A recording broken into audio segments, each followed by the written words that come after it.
పిల్లలు ఇప్పుడు నేను తెలుగులో కూరగాయల పేర్లు చెప్తాను. మీరు ఇంగ్లీష్ లో వెజిటబుల్స్ నేమ్స్ చెప్పాలి. సరేనా? బంగాళదుంప, కాకరకాయ, ఎర్రగడ్డ, సొరకాయ, వంకాయ, బెండకాయలు,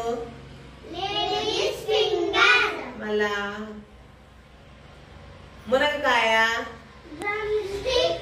మిరపకాయ, ముల్లంగి, గుమ్మడికాయ, కూరాకు, స్పినాచ్, ఏమే తర్వాత పుట్టగొడుగు,